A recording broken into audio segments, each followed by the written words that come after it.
sans ces résultats concrets, je ne prouve rien. La foi est une démonstration.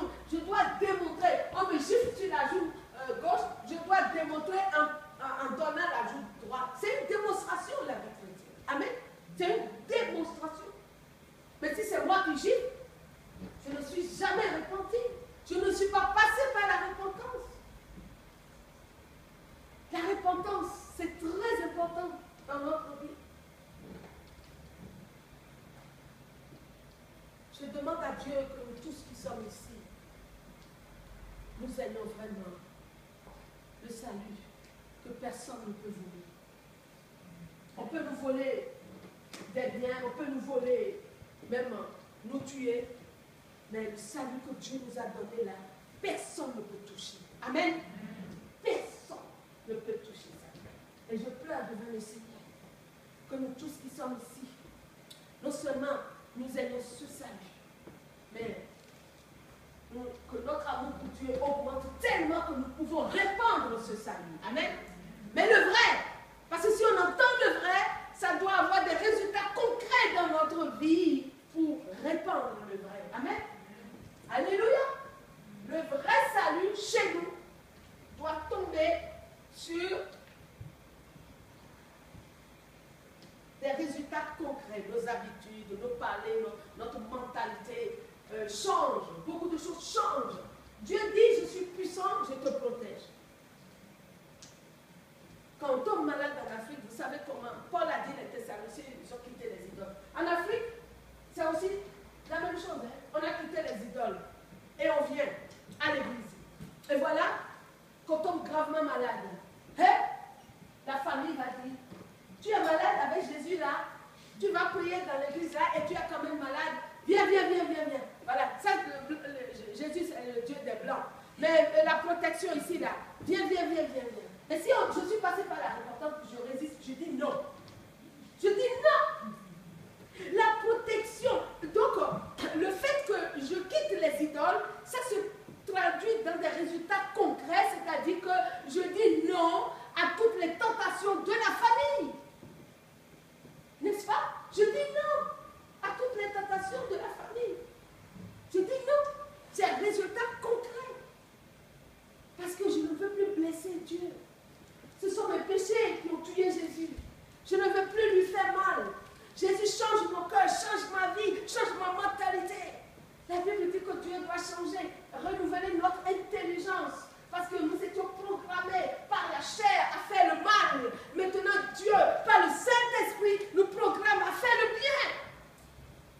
C'est important pour faire le bien. Alors, il y a une responsabilité si nous sommes nés de nouveau. C'est que c'est l'évangile qui nous a donné la nouvelle naissance est en train d'être corrompu et nous devons nous lever pour répandre. Amen. Nous devons, si nous aimons vraiment Jésus, nous allons répandre cet évangile. Nous allons dire au monde entier que le salut est à leur portée. Dieu est venu donner le salut. Et après maintenant notre identité en Christ. Amen. Parce qu'on ne peut pas avoir l'identité, vous êtes d'accord avec moi, si on n'est pas né de nouveau. Il faut d'abord la nouvelle naissance. Et après, l'identité en Christ vient. Et les choses commencent à briller.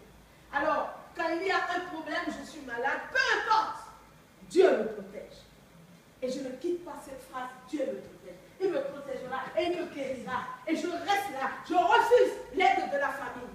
Mais, si je suis à l'église et encore je rentre dans la famille pour aller faire encore la superstition, pour aller faire croire, faire les fétiches, la nouvelle naissance n'est pas là, même si je déclare je suis fils de Dieu, j'ai ci, j'ai ça, l'identité en Christ. À quoi ça sert? Mon identité est en Christ, mais je vais faire adorer les idoles en secret.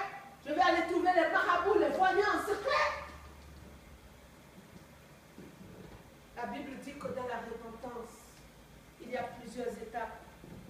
Il y a d'abord le Saint-Esprit qui saisit le cœur. Et on commence à pleurer sur ses péchés. Et on voit que ces péchés sont très mauvais.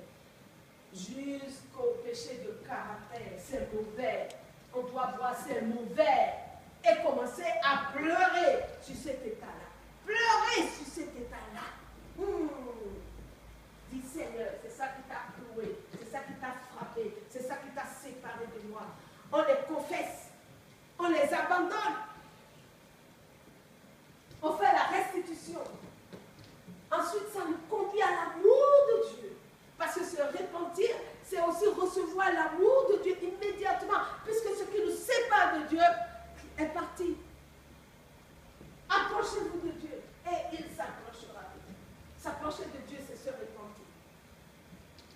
matin, le Seigneur nous parle à tous. Il parle à moi aussi. Il parle à tout le monde. On a une responsabilité si on est né de nouveau, si on n'est pas né de nouveau, c'est le moment, amen, de changer de vie, de changer de cœur, de changer de mentalité, de changer la manière de parler, de voir, de faire. La chair détruit ce que Dieu donne. La chair, là, elle est mauvaise. Notre chair, là, elle est très mauvaise. Elle ne veut pas de Dieu. Notre chair. Ne vous confiez jamais dans votre chair. Ça ne vaut rien. Mais le Saint-Esprit, lui, il est capable de nous rendre forts. Amen. Et il nous rend forts par la repentance. Toujours la repentance. Je propose ce matin que nous nous levons et que nous demandons à Dieu, vraiment, puisque Dieu a donné hier nuit, approchez-vous de moi et je m'approche de vous. Que ce qui nous sépare de Dieu soit confessé personnellement à Dieu par un homme. Ce qui nous sépare de Dieu, que ça quitte. Parce que Dieu, il veut s'approcher de nous, c'est pour faire quelque chose. C'est pour nous bénir. C'est pour faire quelque chose. Et ça va venir dans des situations concrètes. Si dans la maison, il y a l'enfant qui fait quelque chose qui ne va pas, et s'il y a le mari ou la femme qui fait quelque chose qui ne va pas, nous voyons, nous ne serons plus avec les résultats concrets, avec Dieu qui s'approche de nous. Nous serons dans l'onction et la sanctification et nous allons commencer tout de suite à prier au lieu de mettre la zizanie ou le feu dans la situation pour l'aggraver.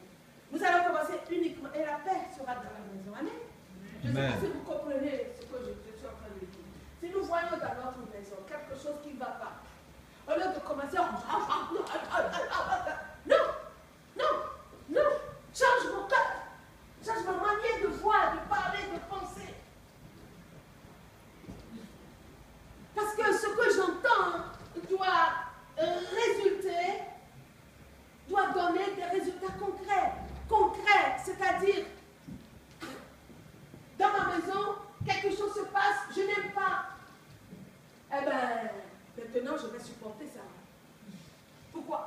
Oui, Jésus a dit, si quelqu'un veut faire 1000, fait 2000 avec moi. C'est ça le royaume. On doit être dans le royaume. Quelque chose ne me plaît pas. Alors je dois, Seigneur, je commence à prier. Priez beaucoup en langue, ça donne la force. Priez beaucoup en langue. Priez, ça donne la force. Ce mal-là, pourquoi je ne commence pas à faire ça? Pourquoi moi, je ne commence pas à quelque chose de mal est arrivé? Pourquoi moi, je ne commence pas à réparer? Au lieu de... Ça, c'est la chair. Et la chair ne sert à rien. La chair, elle est contre Dieu. La chair empêche le Saint-Esprit. Vous savez, le Saint-Esprit est un gentleman. Hein? Quand on commence comme ça, il est déjà parti loin. Il attend la repentance pour revenir. Non, c'est vrai. Il s'approche de Dieu. Mais on reçoit sa puissance. Et notre maison va devenir le paradis. Hein? Ah oui, si quelque chose ne va pas. C'est pas grave, Seigneur, moi je le fais. Quelque chose est tombé. Oh, c'est pas un problème. Seigneur, moi je le fais. Et si nous sommes déréglés, le Seigneur va nous régler ce matin. Amen. J'ai la foi. Amen.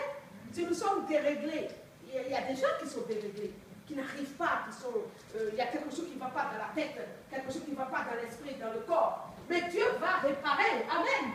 Pourvu que nous soyons dans la repentance, Dieu va le faire. Et alors on pourra supporter l'adversité, les épreuves, on pourra supporter tout ce qui ne va pas dans ce monde.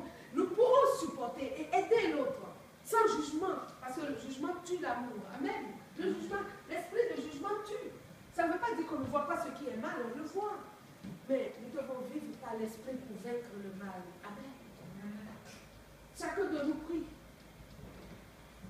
Dieu veut s'approcher de nous.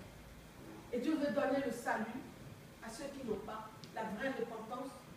Et moi, je crois que la vraie repentance pour le salut, moi, j'ai passé des heures, il y a des gens en 2 minutes, ils l'ont.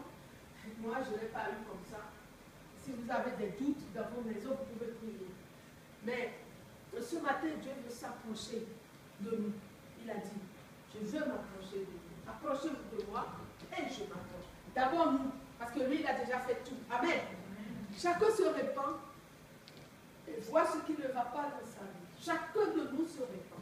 Chacun de nous. Je suis dedans. Chacun de nous doit se répandre. Parce que nous voulons un réveil. C'est les prédications de réveil. Nous voulons que Dieu agisse.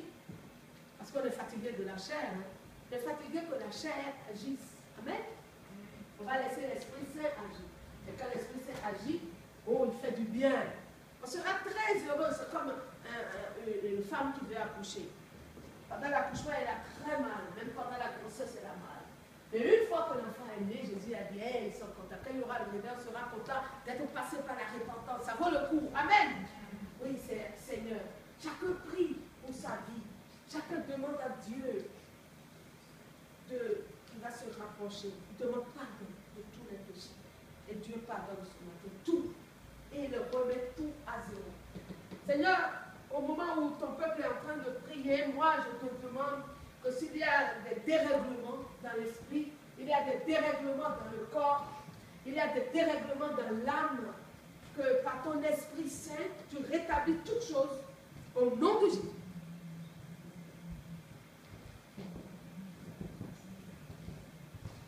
Tu rétablis toutes choses au nom de Jésus. C'est toi qui vas rétablir comme tu as créé l'homme à l'origine. Seigneur. Tout ce qui est déréglé dans l'esprit, dans le corps, dans l'âme, tout ce que nous ne voyons pas, tout ce qui est bizarre, Seigneur, tu règles cela. Je t'en prie, Seigneur Jésus. Tu le fais. Parce que sans cet ajustement, Seigneur, sans cette guérison, tout ce qui pousse dans des comportements à cause des blessures, tout ce qui provoque des comportements à cause des blessures du passé, à cause de la vie passée, à cause de ce qui s'est passé dans la vie, dans le passé, Seigneur, tu enlèves tout cela ce matin, en ton nom, Jésus. Tu enlèves tout cela, Seigneur. Ceux qui ont été piétinés, ceux qui ont été écrasés et qui veulent maintenant s'affirmer,